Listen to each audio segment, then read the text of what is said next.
Tantor Audio presents The Man He Became, How FDR Defied Polio to Win the Presidency, by James Tobin. Narrated by Charles Constant. One of the central problems facing anyone dealing with Franklin Roosevelt's personal history was just what made him the man he became. Joseph Alsop. Prologue. March 4, 1933. The Capitol.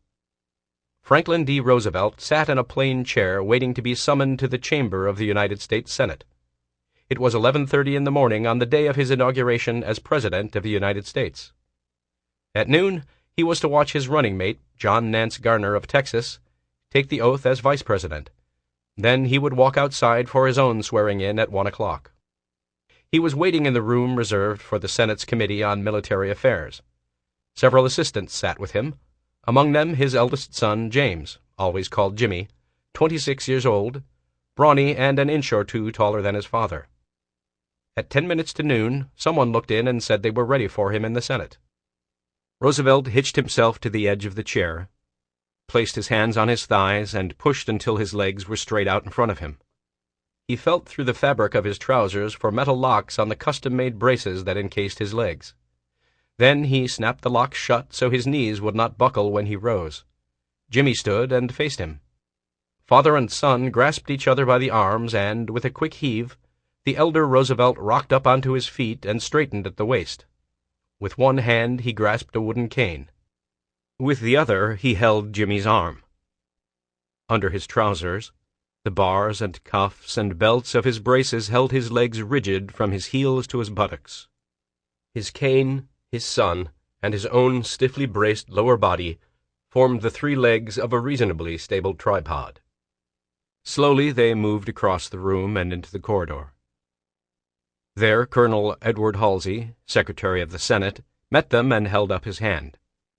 Halsey said he was very sorry, but the Senate wasn't quite ready after all. Jimmy and his father stopped, pivoted, and ambulated back into the Military Affairs Committee room. At the chair, Roosevelt pivoted again, set down his cane, gripped his son, and lowered himself onto the seat, legs locked straight in front.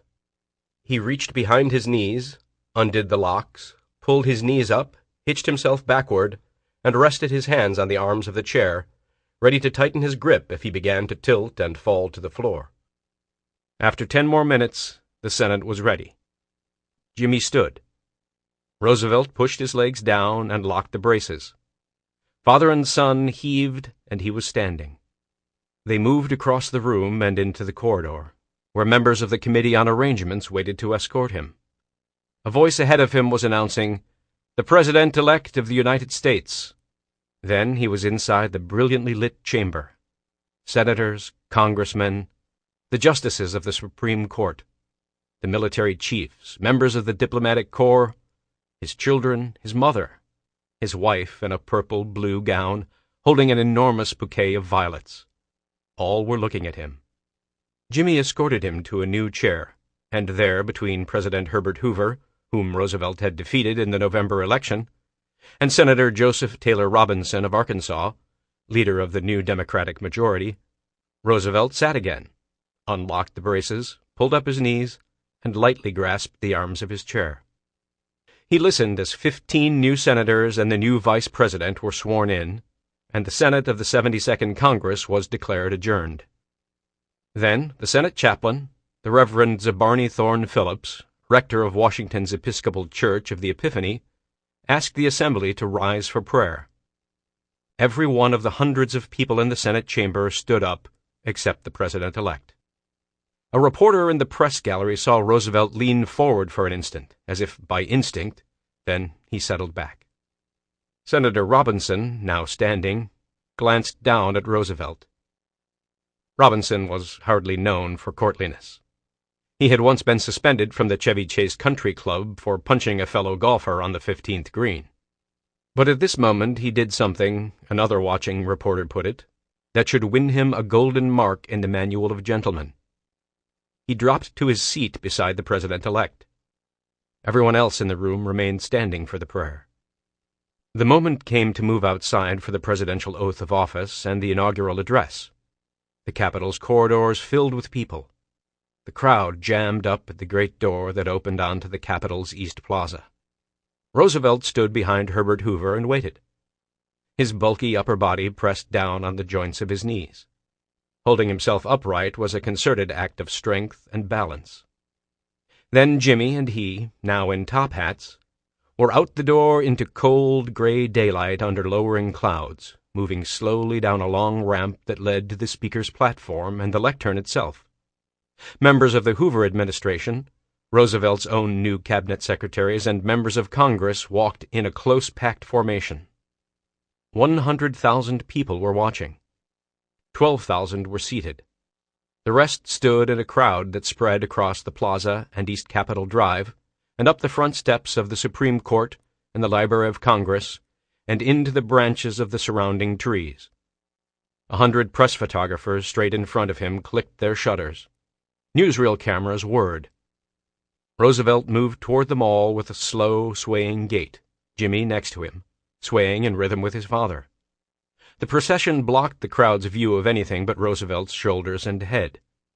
But if Jimmy and he had been walking alone, people would have noticed that with each step he leaned a bit to one side, while on the opposite side he hitched his shoulder just enough to swing the leg on that side forward. The coordinated movements of the shoulders and the leg were smooth and almost simultaneous. Anyone who saw his gait could see he was crippled, but with help he was walking. He reached the lectern, grasped it with one hand, set down his cane, and removed his top hat. Jimmy moved back a few steps. Roosevelt swiveled to face Chief Justice Charles Evans Hughes. With his left hand, he gripped the lectern. As Hughes read the words of the oath beginning, "Do you, Franklin Delano Roosevelt, solemnly swear?" Roosevelt held up his right hand. When Hughes completed the question, Roosevelt lowered his right hand to the Dutch Bible that had been in his family since the 17th century. Breaking precedent, he did not, after Justice Hughes posed the question of the oath, simply say, "I do." Instead, he recited the entire oath, holding the lectern with his left hand, resting his right hand on the first page of Paul's first epistle to the Corinthians. For most of his life, he had hoped to become president. For 12 years he had prepared for the task he had just performed, walking to this lectern before an enormous audience and standing upright to take the oath of office. The performance had been the culminating and indispensable act of the great struggle of his life. It was not an act of deception. He was not trying to fool anyone into thinking he was not crippled. Anyone who read the newspapers knew that. Rather, it was a deliberate show of strength, a silent, symbolic assertion that he could bear the burden of the presidency. The preceding week had been the worst in the history of the American economy. People felt a collective desperation unknown in the United States since the Civil War. The banking system was collapsing. Indeed, when many in the Capitol crowd tried to draw cash from their hotels later that day, clerks refused. The banks at home had closed during the inaugural festivities. 1 in 4 Americans was out of work, and the prospect of many more losing their livelihoods loomed over everyone. 2 million people or more were riding freight trains in search of a chance to work. Dairy farmers in Iowa, Nebraska, and Wisconsin had blockaded roads and dumped thousands of gallons of milk on the pavement in an effort to drive up starvation prices of 2 cents a quart. On the left, there was dead serious talk of the need for social revolution. On the right, of the need for a dictator. Most people in the Capitol crowd could hardly see Roosevelt. Even those close to the rostrum could see only his shoulders and hatless head darting left and right for emphasis. Loudspeakers broadcast the rich tenor of the upper-crust inflections over the crowd. Not all the way to the edges where people could not hear, but microphones relayed the voice over the radio to the whole country. He had told his assistants beforehand that he saw little point in using the speech to announce any specific policy. The main thing was to give people reason not to be afraid. So he came to his main purpose promptly. "This nation will endure as it has endured," he said, "will revive and will prosper. So let me assert my firm belief that the only thing we have to fear is fear itself. Nameless, unreasoning, unjustified terror. which paralyzes needed efforts to convert retreat into advance. Our common difficulties, thank God, concern only material things. By many accounts, Roosevelt's speech exerted a powerful effect on many in the crowd and millions listening to the radio. A man in Cleveland named Raymond Hummel was one of many who wrote to Roosevelt to express his gratitude. Today, sitting among a gathering of the all but forgotten men during your inaugural address, Hummel wrote, I've seen those worried looks replaced by smiles and confidence. Eyes fill up with tears of gratitude. Shoulders lifted and chest out. In New Jersey, Albert Rutherford wrote, Never since the news of the armistice reached this country have I had such a vibrant and electric feeling come over me as when you made your vibrant inaugural address. In Florida, Dorothy Fullinger said, I felt as if I could stretch out my arms and cry, I'm glad I'm an American. It gave me a new thrill in life, something to live for. Praise in the press was all but euphoric. The next day's Cleveland Plain Dealer voiced the typical view. Millions will say as they read the inaugural address this morning, here is the man we've been looking for. Roosevelt's remark about fear got less play in the papers than his promise of action now and his plea for power, as great as the power that would be given to me if we were in fact invaded by a foreign foe.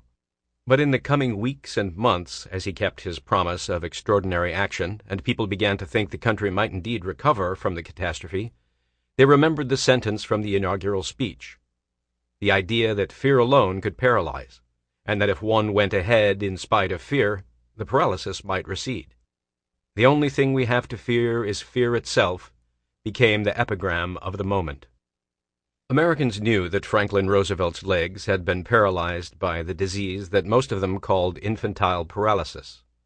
But only his intimates knew enough to appreciate the parallel between his injunction to the nation, indeed his entire response to the Great Depression, and his own experience of paralysis, fear, and recovery. Nor have many since fully appreciated that Roosevelt's momentous presidency sprang from a personal drama that began with a virus, then grew and grew until it took the national stage and shaped history.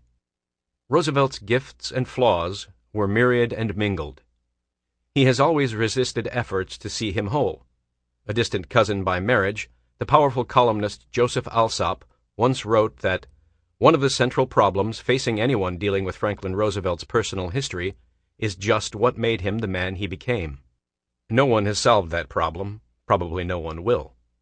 As one of his earliest and greatest biographers, the playwright Robert Sherwood, who worked for FDR and knew him well, wrote, I tried continually to study him, to try to look beyond his charming and amusing and warmly affectionate surface into his heavily forested interior. But I could never really understand what was going on in there. So there is no simple solution to Alsop's problem. Poliomyelitis by itself did not make Roosevelt the man he became.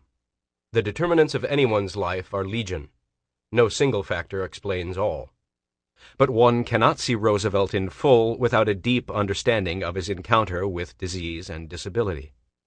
The crippling of his lower body and his complicated response to that crippling altered the course of his career, shaped his view of life, and changed his relationships with others, from his intimates to the entire American public. Without the polio virus, and what it did to FDR, the history of American life since the 1920s would not be what it has been. It is a truism to say that Roosevelt overcame polio to become president. It is just as accurate to say that Roosevelt would not have been the president he became, probably would not have been president at all, had it not been for the germ that infected him in 1921. It seems to me that when I was growing up in the 1960s, everyone knew Franklin Roosevelt had been crippled. When I was no older than 6 or 7, my grandmother told me a tale of a heroic, crippled president who once had struggled bravely across a stage to give a speech. But either I am wrong about what was once common knowledge, or what was once common knowledge has become awfully muddled in the meantime. I believe it's the latter.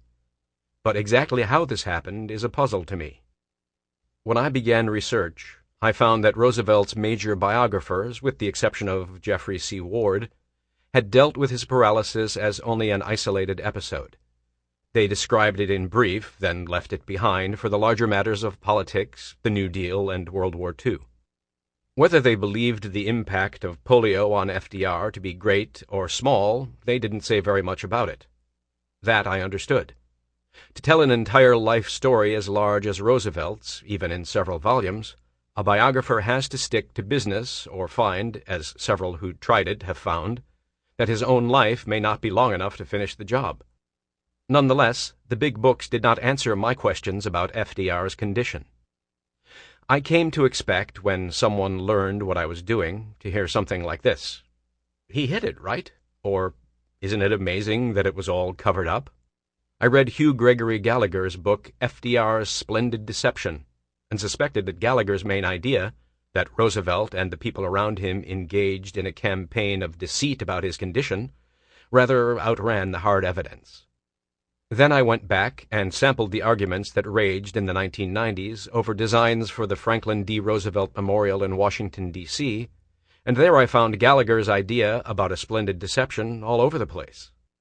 Important and popular writers said things such as, "It's hard to imagine in this era of journalistic strip searches that only 60 years ago a president was able to hide such a huge fact of his daily life from the American public." Maureen Dowd. And he relentlessly, obsessively hid his condition from the American people. Charles Krauthammer. The evidence shows these assertions to be terribly misleading at best.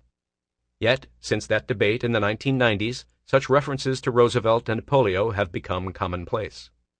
Whenever I spoke with someone who remembered the 1930s and 1940s, I would ask if he or she knew at the time that FDR was crippled. Everybody said they knew. But some people said this: "We didn't know how crippled he was."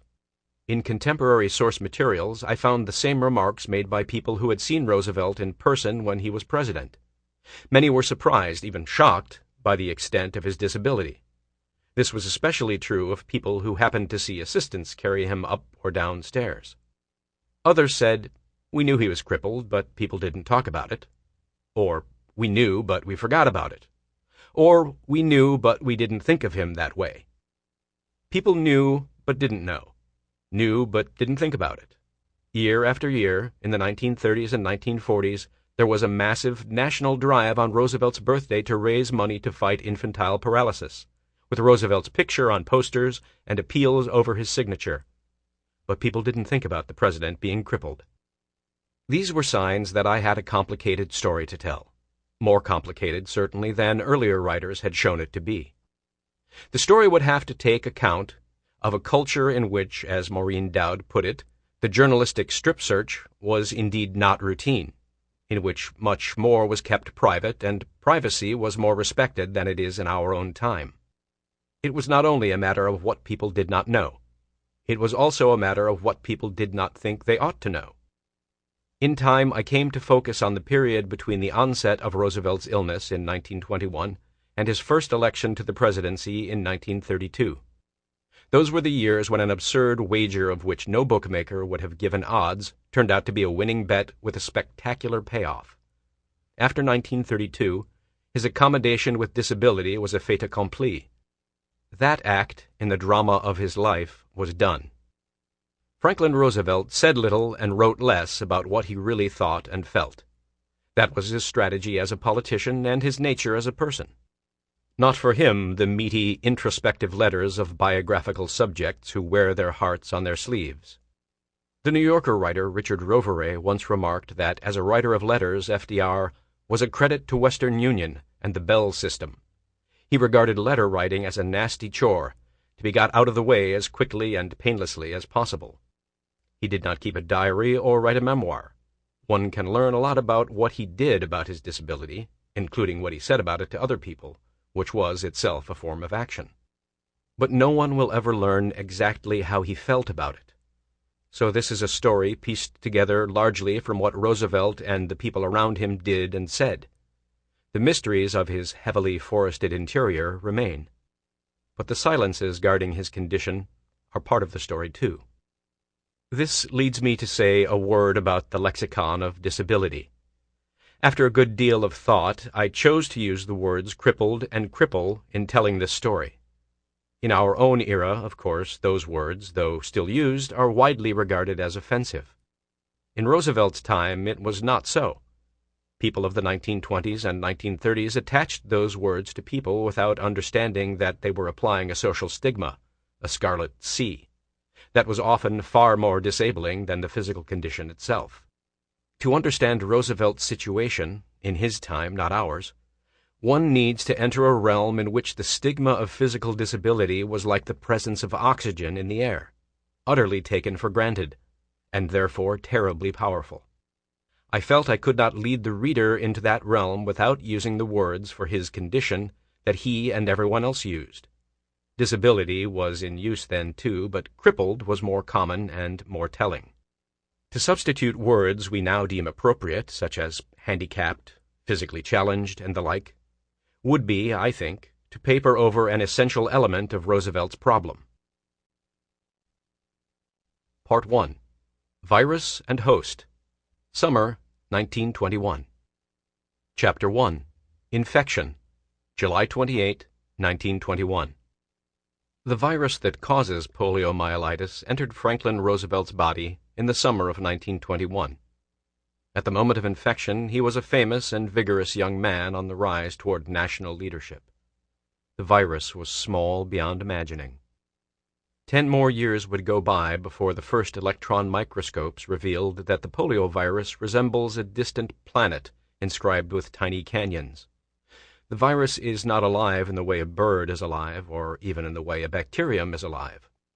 It is nothing more than a little sphere of fat enclosing a smaller strip of genetic material. It cannot move by itself.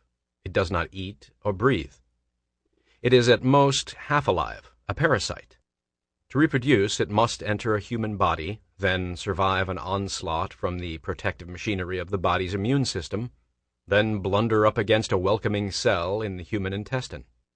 If the virus can burrow inside that cell, its fatty capsule dissolves, exposing the strip of genetic chemicals within. Then a bizarre meshing of genetic equipment ensues.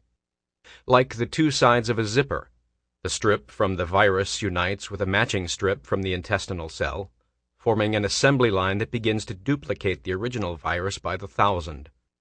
Overloaded, the cell bursts, and the virus's progeny collide with neighboring intestinal cells, and the multiplication spreads. Even then, the effect of this sub-microcosmic production would likely be negligible. Most of the virus's human hosts suffer nothing worse than a headache and a mild fever. The immune system overwhelms the virus and flushes it out of the body, and the human host goes on with life none the wiser. But in a fraction of those infected, fewer than 1%, the virus escapes from the intestinal tract into the central nervous system. It has an affinity for certain cells in the spinal cord that govern the movement of muscles. If the virus finds these cells, it destroys them. Sometimes only a few, sometimes a great many. The number of spinal cord cells destroyed determines the fate of the human host. If only a few cells are destroyed, the host might be only temporarily hobbled, then recover completely. If a great many cells are destroyed, depending on their number and location, he might be left badly damaged or dead. Outside the human host, the virus can escape disintegration for as long as 6 months. To propagate, its only purpose, if it can be said to have a purpose, it must find its way into a susceptible human being. Its best chance of doing so comes in the heat of summer. The whole Northeast had been roasting for days. In Rochester, New York, police were attributing a double murder and suicide to heat craze. In New York City, the chief clerk of the Edison Electric Company collapsed of heat prostration and died. Inside Manhattan's traffic court, the magistrate allowed boys to roam through the courtrooms to sell lemonade. On 10th Street in Greenwich Village, members of Fire Engine Company 18 filled their portable water tank and waved the kids in, dozens of sweaty boys in woolen pants, jostling and dunking each other, spitting and swallowing the cloudy water. So it was a good day to get out on the Hudson River, where at least there might be a breeze. And Franklin Roosevelt would seize any chance to get afloat. He loved the water. On his mother's side, he was the scion of an old seafaring family. He had grown up sailing small boats on the mid-Hudson and among rocky islands of the northern seacoast. As a teenager, his great ambition had been to attend the U.S. Naval Academy and command ships at sea.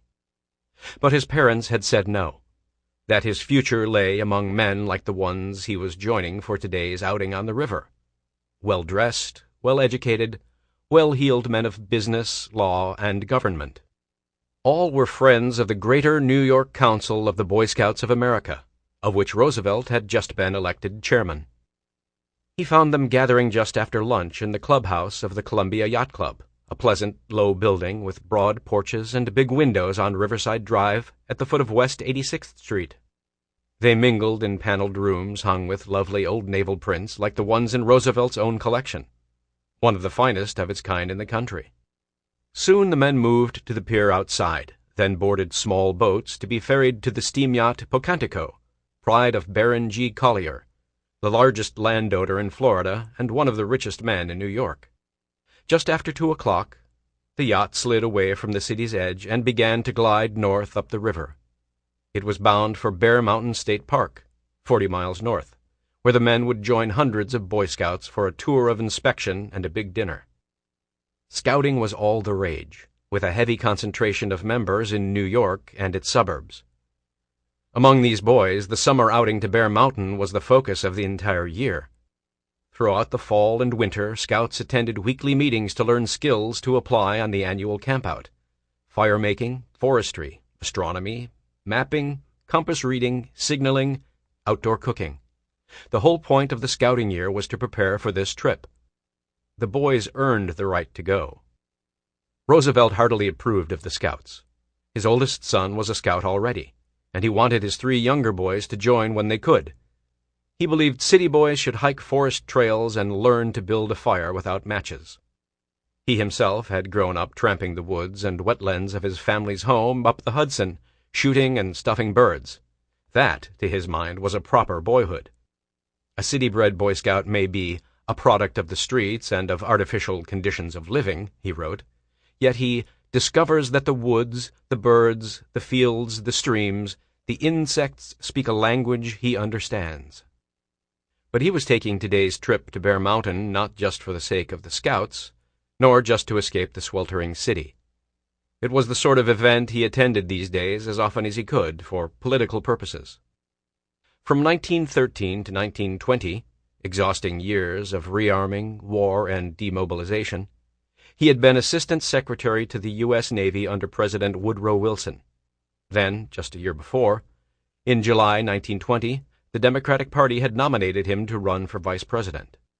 At 38, he had been 2 years younger than Theodore Roosevelt, his uncle by marriage and distant cousin by blood, when the latter had been nominated for vice president in 1900. Roosevelt and his presidential running mate, Governor James M. Cox of Ohio, had been badly beaten by Warren G. Harding and Calvin Coolidge. But Roosevelt had sealed his status as a rising star, and now he was cultivating the associations he would need for a statewide race in New York. He might run as early as the following year, in 1922, when he would be just 40 years old.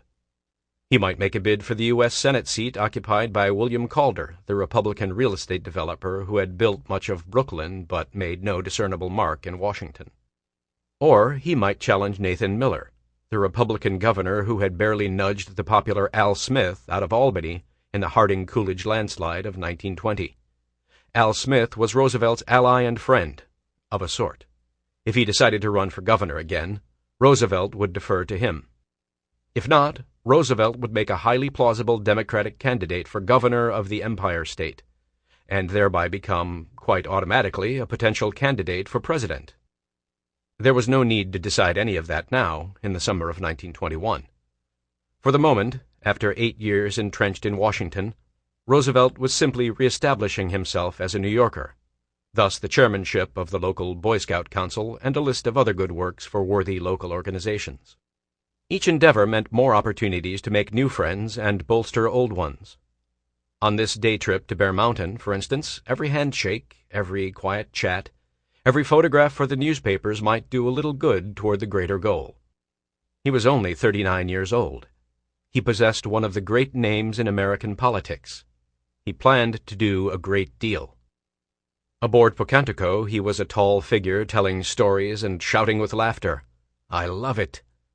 As a student, At the exclusive Groton School and Harvard, he had not Sample complete. Ready to continue?